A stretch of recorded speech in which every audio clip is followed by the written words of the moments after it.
Welcome everyone to our Sunday program. We've just finished a loving kindness weekend retreat. And we do these retreats now, I think 4 times a year, minimally, and also we do a week-long retreat on loving kindness each year. About 25 years ago, I introduced loving kindness practice to Zen Community of Oregon. I was concerned that Zen practice, as we understood it, overemphasized the wisdom side, the more objective, cooler side of practice and working with our mind. I felt we needed a more personal, a more warm, balancing practice. As a physician, I have seen that healthcare professionals need that balance. Of course, wisdom is needed to face a diagnosis of cancer in a patient without any confusion or denial on the part of the physician, but with clarity and objectivity about what has been revealed from the tests and the exams. But people are not machines. It's not like fixing a broken washing machine. There was a survey of patients asking about their fears. Their top worries were depersonalization, a fear of depersonalization as they entered the medical system, and also loss of control. Loss of control we can put aside because the longer we practice, the more we realize that we aren't in control of ourselves, our own minds, let alone other people's minds. And we're not in control of impermanence. But this top worry of depersonalization is very important. People need emotional support. They need a warm human being to say, I know this is a difficult diagnosis, but no matter what happens, I'll be walking this journey with you. So I've been doing loving kindness practice for about 25 years. It's not a practice that you can do for 1 hour or 1 weekend or 1 week or 1 year and say, okay, check, I've got loving kindness down now. What's next? The question that sometimes arises is loving kindness innate to human beings? Like most things, it's a combination of factors, a combination of nature. Oh, what a sweet little baby. She looks so adorable when she's sleeping. I could just cover her in kisses. And nurture. Last night she cried for hours and I'm so sleep deprived I felt like throwing her out the window. But I just rocked her and I cried with her. I don't know what was bothering her. This morning she's happy again and I'm a complete wreck. When she takes a nap, I'll take one too. So we have an innate love of cute little baby beings, whether they're kittens or puppies or baby chicks or baby humans. But we also have to practice. We have to nurture them and ourselves. Nature and nurture. A child raised by kind parents is more likely to be kind. I was with one of our young grandchildren when he saw a donkey. And his voice went very soft and he said, "Oh."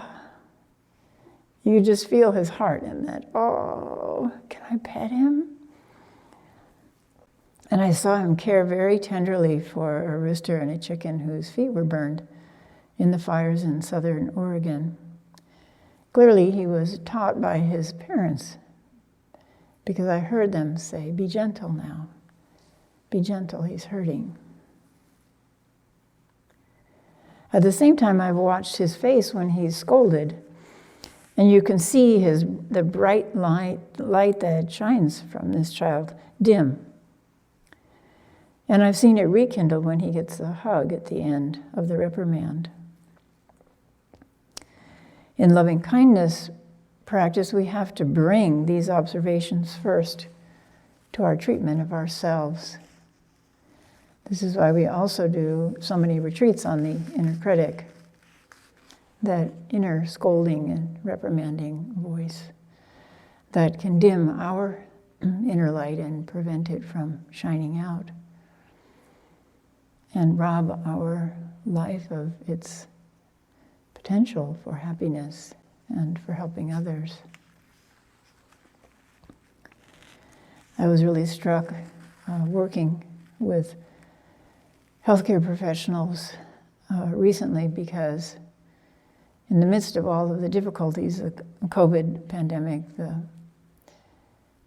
climate crisis, and the political upheaval that we've experienced in the last few months, a lot of them were feeling so discouraged by the end of the day, and discouraged not only about the world situation, but also about their own value in life.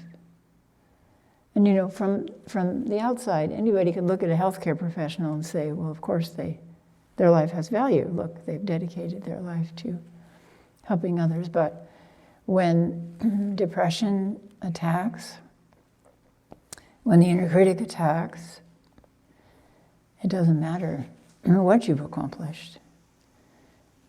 It's a force you have to work with, and it can be a very destructive force. There's research that shows the benefits of loving kindness practice. There's a study from Duke showing that loving kindness practice, if sustained, can help us with both physical and emotional pain. They found significant improvements in pain. These were people who had low back pain. And psychological distress in the group that practiced loving kindness for 8 weeks. But no changes in the control group.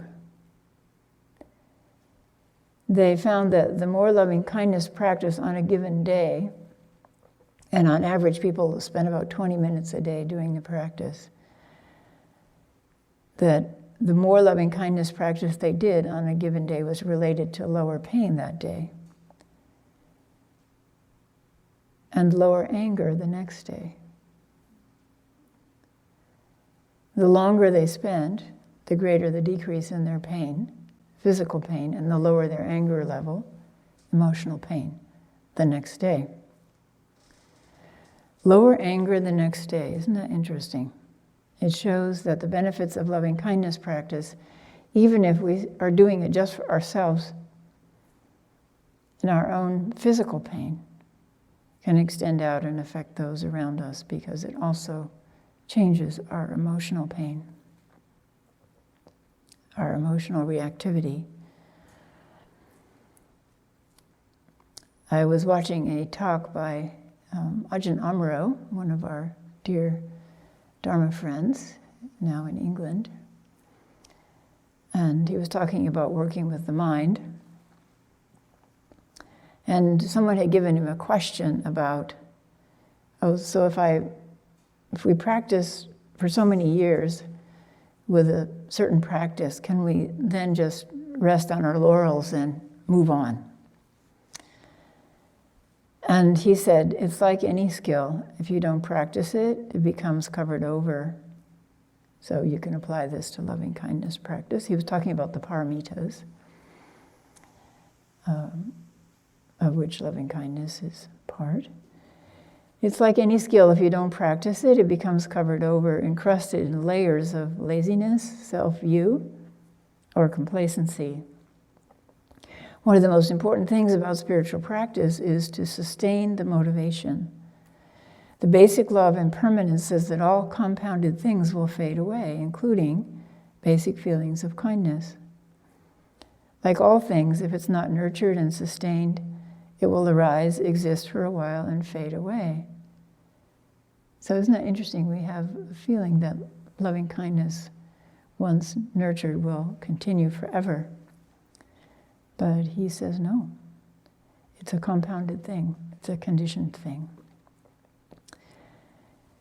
He adds, notice what it's like to be kind and not angry.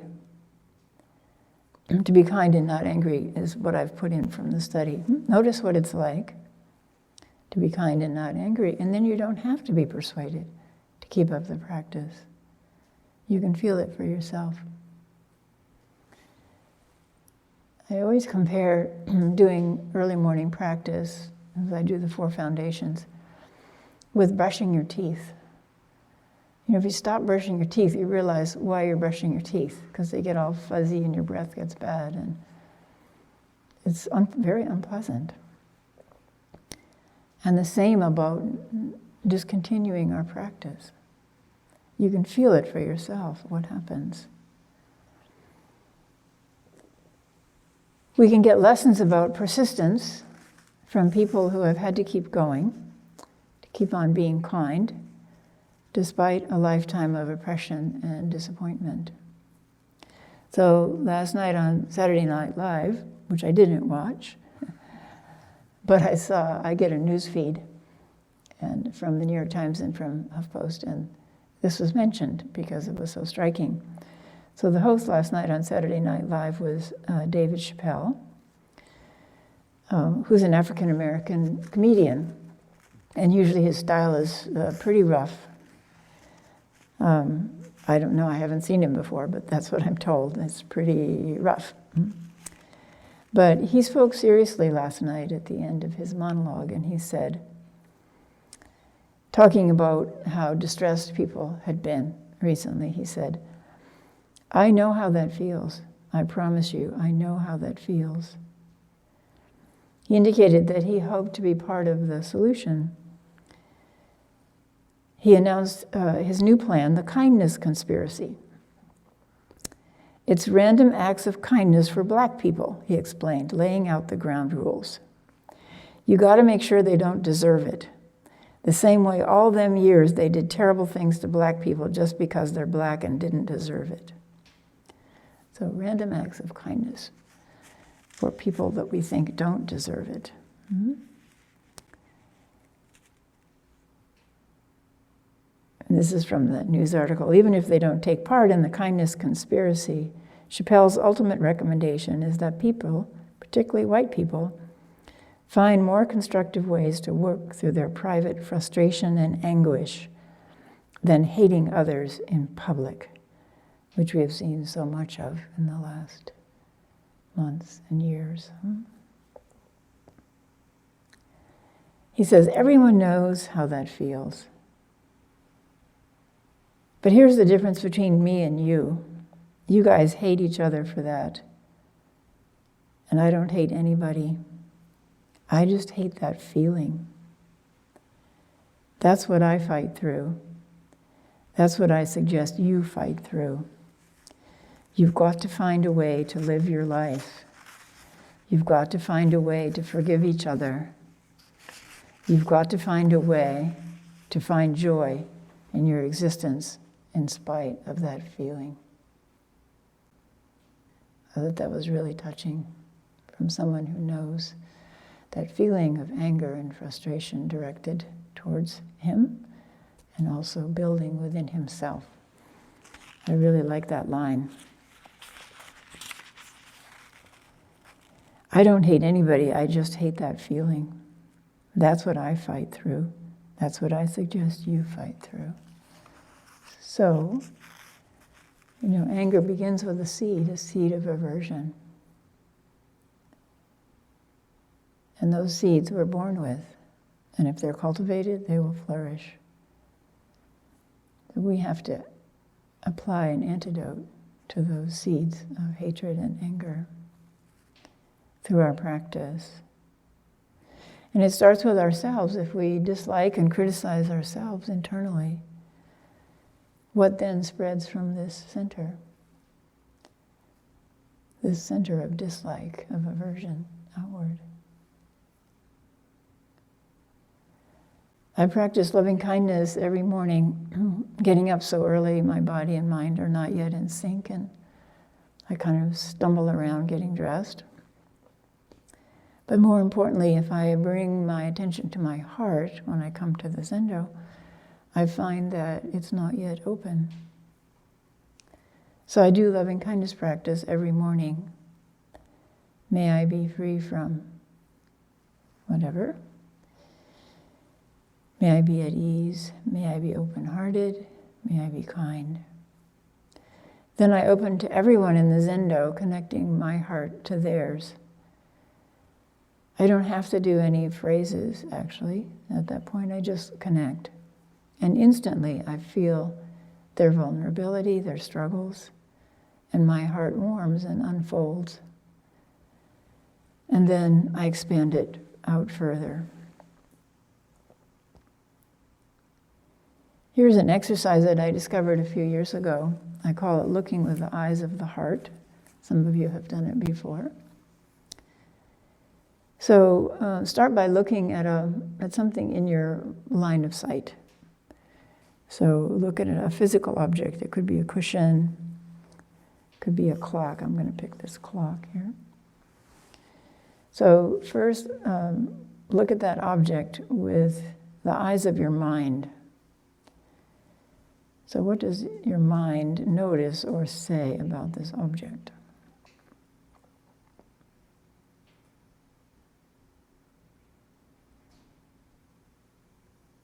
How does your mind evaluate this object?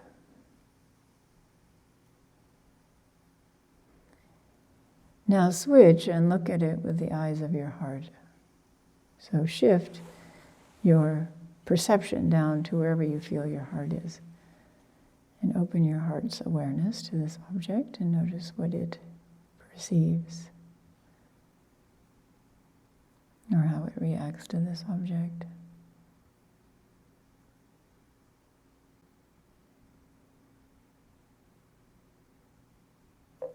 Okay, now I want you to do that with a part of your body. So hold up your hand in front of you. And first look at it with the eyes of your mind. How does your mind evaluate this object we call a hand? What does it notice about this hand? You can move the hand and turn it around. But what does your mind notice? How does it evaluate this object we call a hand?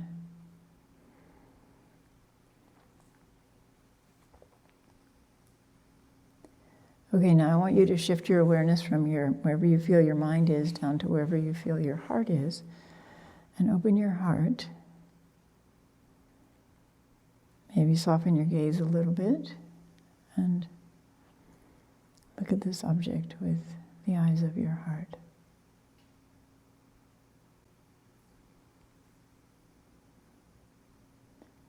How does your heart see it?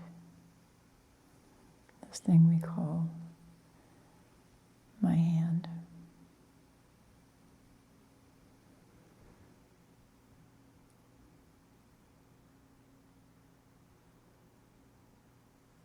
Okay. Did you discover any differences? You can just say what you saw and then I'll repeat it.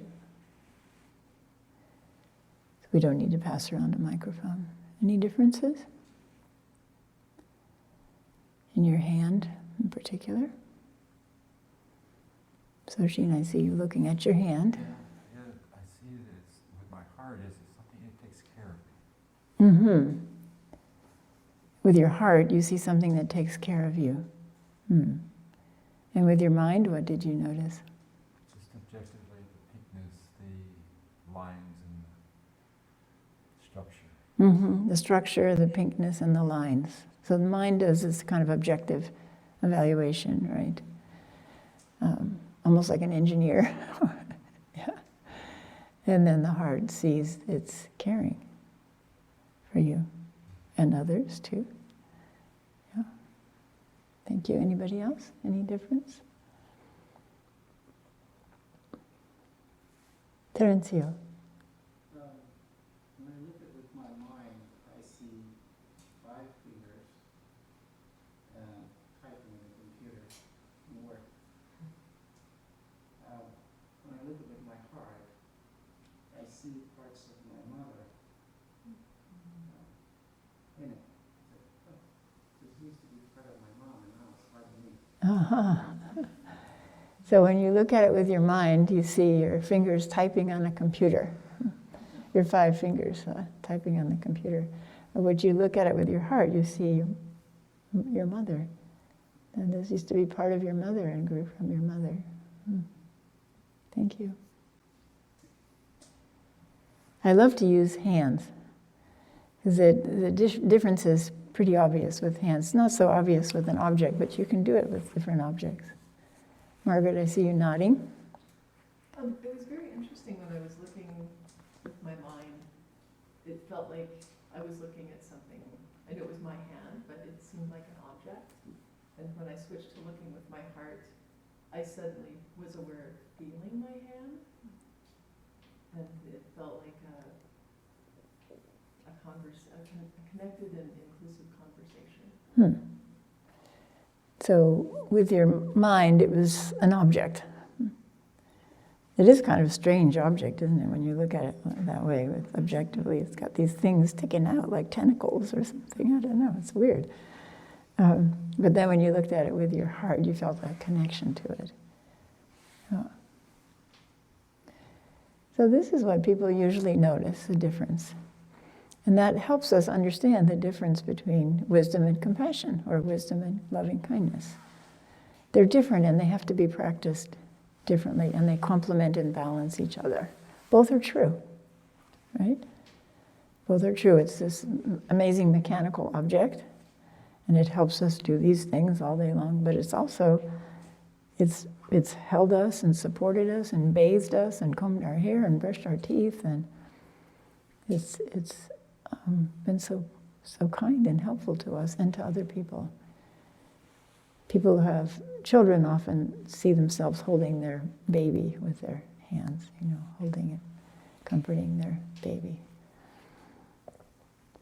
Yeah, thank you.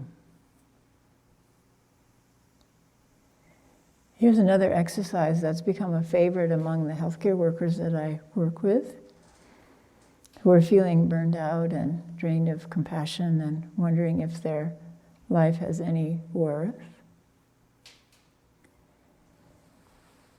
So I'm going to do that with you for a few minutes too. It's called Eye of an Eagle, or Eye of a Guardian Angel, or Eye of God. So this is a visualization, it's not a meditation as such. So first, if you would lower your eyes or close them, whichever is most comfortable, and become aware of your breath, wherever it's most vivid in your body.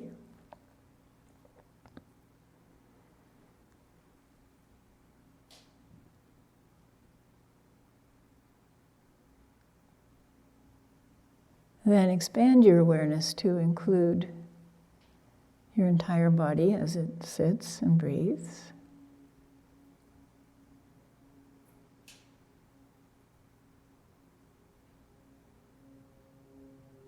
Like a cocoon of awareness wrapped around your body. Now expand that field of awareness to include the room that you're sitting in, the floor, the ceiling, the walls, any windows, furniture in the room, other people in the room. Expand to include the entire room, as well as this person who has a body that sits and breathes.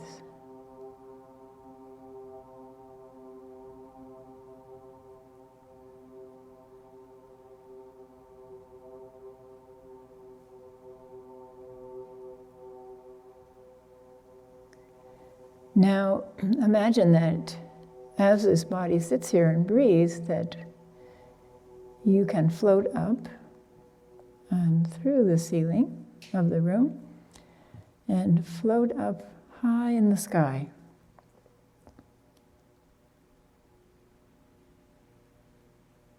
up into the heavens, and you can look down from on high. You can see everything that's happening far below you, seeing with the eyes of an eagle, or the eyes of a guardian angel or spirit, or with the eyes of God.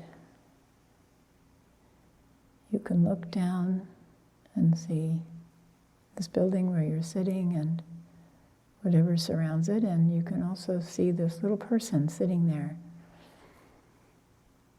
This person that has your name. Now imagine that you can see this person going about their daily routine. Waking up, getting ready for the day, going to work, relaxing with family, with patients, with staff, with students, all the people you come in contact with. You're watching them from way up high. Watching this person who has your name, living their daily life. Waking, eating, working, interacting with other people. Taking walks, going home, sleeping, going to the grocery store, talking, Zoom meetings, whatever their life involves.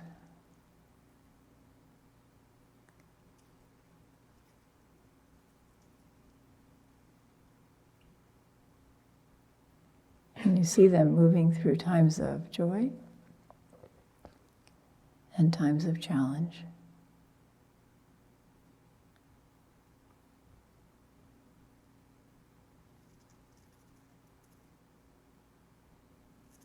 You see difficulties arise in their life, and you see how they work through them.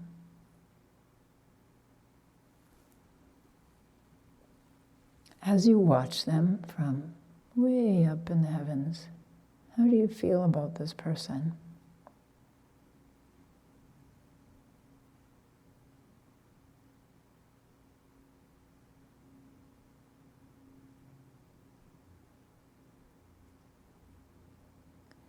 If you could whisper a few words of encouragement in their ear, what would you say to them?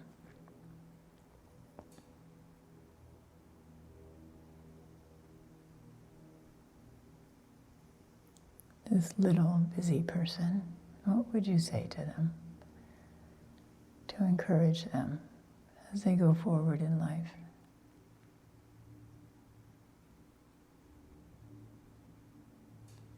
And if you could give them one non-material gift to help them through their life, one non-material gift to help them through the rest of their life, what would you give them?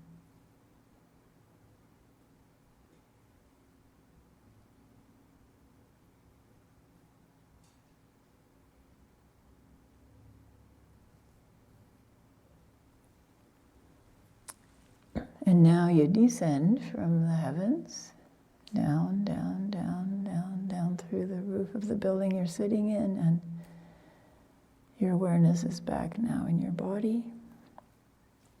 This body that sits and breathes, whatever supports it, a chair, the floor.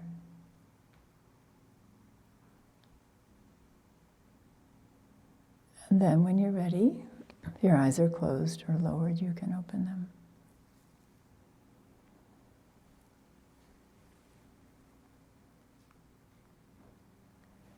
So when you look down at this person with your name, going about their busy life, how did you feel about them?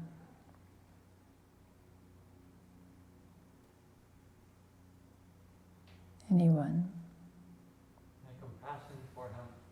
You had compassion for him? Yeah, Hmm. it's tricky not wanting to get out of bed in the morning. For him. You had compassion for his desire not to get out of bed in the morning. Uh-huh.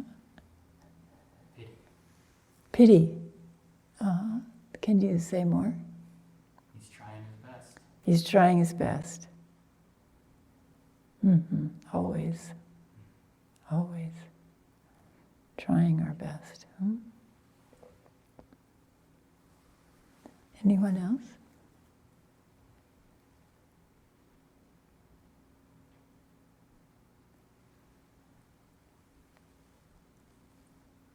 How about words of encouragement? What did you find yourself saying to this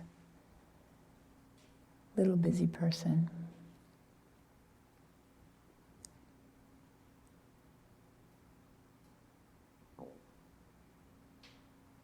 I said relax, Is- relax and be kind. Relax and be kind. Mhm. Pretty basic instructions for self-care and other care. Relax. And do you know why relax? Because I could see that the little person was fretting Fretting. unnecessarily. You could see the little person was fretting unnecessarily. Yes. Isn't it interesting? It just takes a small step outside of ourselves to see that. Yeah. Relax and be kind. Anyone else? Words of encouragement or advice that you gave to this little person with your name? I said it's all going to work out. It's all going to work out.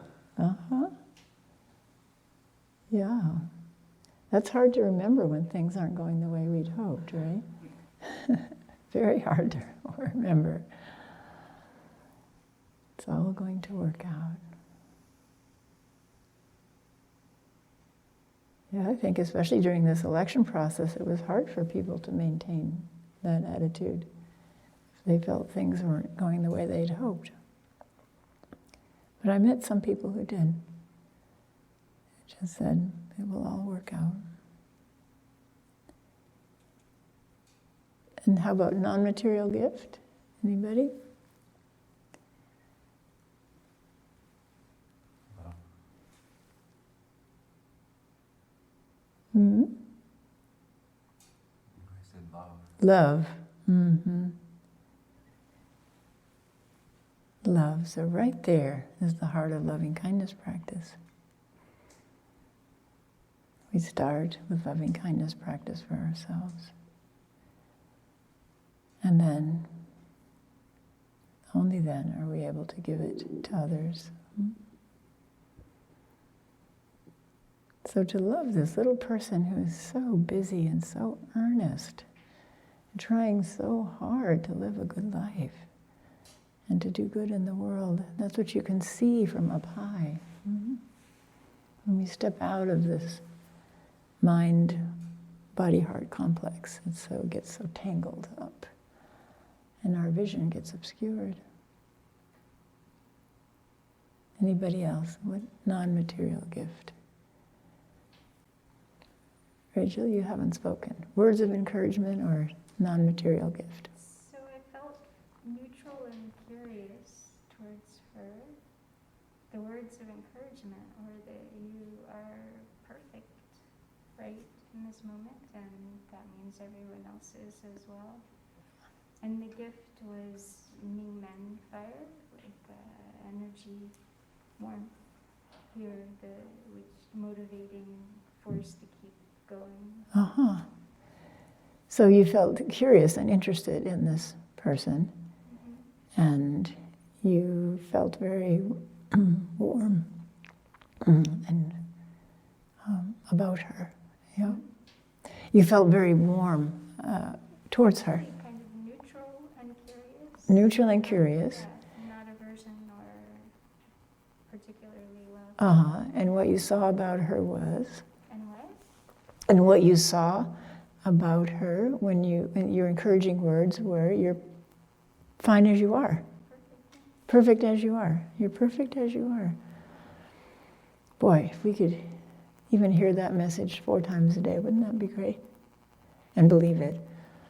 And then the gift was inner fire, like the determination to go forward.